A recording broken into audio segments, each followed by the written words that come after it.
Salutare, salutare și bine am revenit. Astăzi mă duc la un control la un spital și afară plouă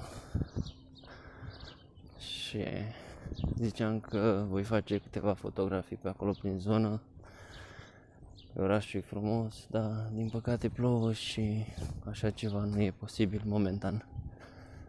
Camera mea nefiind waterproof, rezistență la apă. Dar eu ca un nebun merg cam repede. Am transpirat iară. Plus că am dita mai greutatea după mine, pentru că m-am îngrășat cam mult. Vă țin la curent. Și am ajuns la gară. Voi căuta trenul și voi aștepta, știu că la 9 și ceva și am ajuns cam cu o jumătate de oră înainte. Am zis ca să nu pierd, pentru că programarea e programată la 10:40, fac cam o oră și cam așa ceva.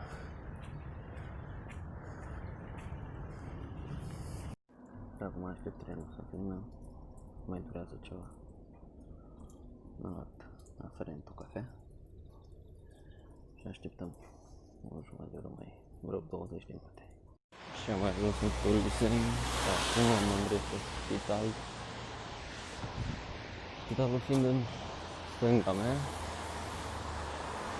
iar eu mai am puțin și la el acolo, nu o să filmez, nu știu dacă e voie.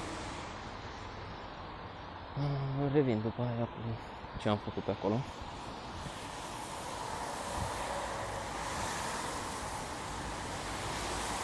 Trec multe mașini pe aici, e de lăgie, nu-mi place.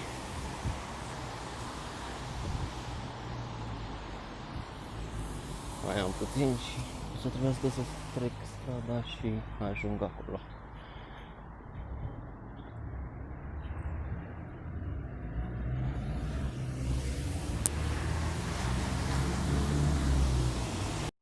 Deci de-abia acum am ieșit. Am stat vreo 2-3 ore.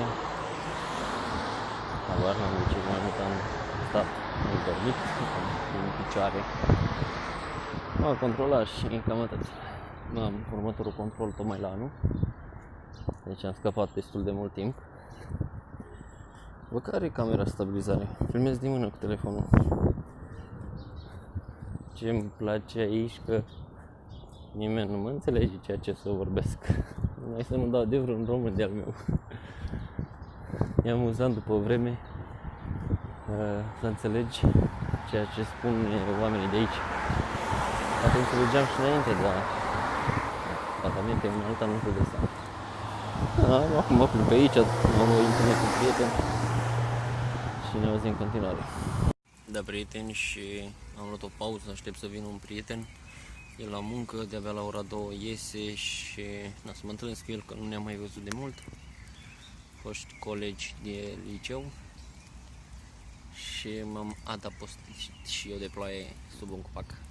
Că totul se stă la distanță perioada asta și nu prea sunt eu cu restaurante, baruri sau de genul să stau pe acolo. Așa că am zis să stau aici, am umbrela în cazul de plouă prea tare, masca la gât în cazul de intru pe undeva că e necesară, dar afară nu e necesară, așa că nu e nicio problemă. Da, am doar stat prea mult timp, în rest nimic, adică am fost la control acolo, am dat ce trebuie, hârțigulaie, hârtii, documente și după aia am așteptat cam vreo 2 ore, dar e enervantă chestia asta uneori, că uneori am așteptat și 4 ore și am fost primul și am plecat ultimul. Da, într-o țară străină, în coment. Acum aștept să vină el, a ieșit și el de la muncă, face cam o jumătate de oră. Ne întâlnim, stăm puțin la taclară și după aia mă întorc și înapoi, că mâine la muncă din nou, gata șederea. Prea mult a stat o zi. Da, prieteni, și am ajuns înapoi la mine, n-am stat mult, nici cu prietenul ăsta. Plouă și am fugit repede acasă. Că nu prea poți să faci nimic în plouă, doar să stai în casă. Eu am o umbrelă, dar nu știu cât de bine te ajută.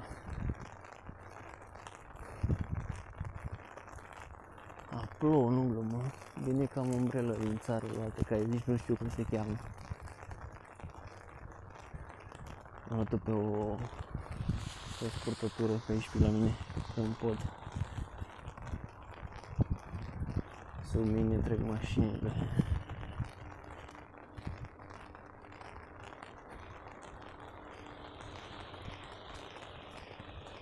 Plouă, nu glumă.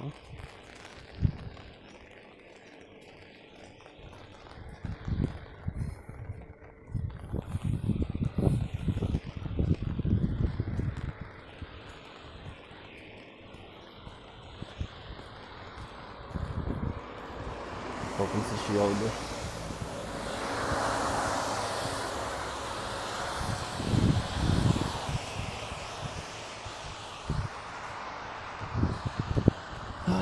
Nebunit să stau o oră în tren cu măsca pe față, de respir.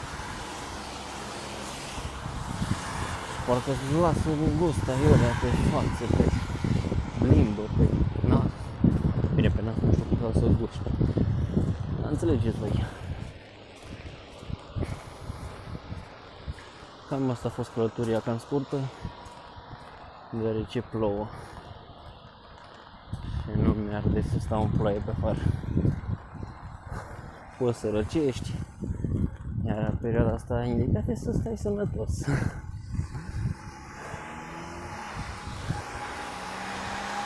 Mâine la muncă, 2 zile și iar liber, 2 zile.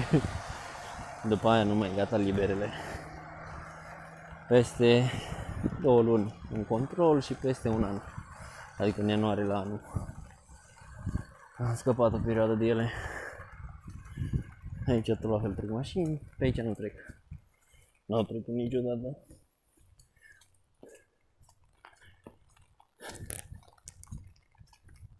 Eram în tren și mi-am tipărit logo-ul de la pagină pe telefon, pe carcasă pe spate și am o pusă transparentă. Se vedea. Uita o tipă la el într-una. Era urâtă. După părerea mea am învățat mai bine orașul ăsta și câteva față de propriul meu oraș de acasă din țară.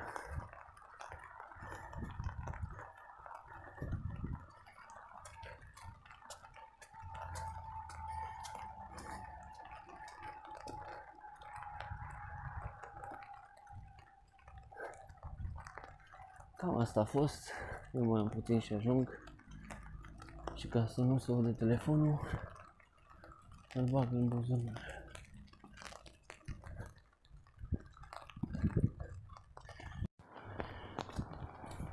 Mere plouă și mai tare.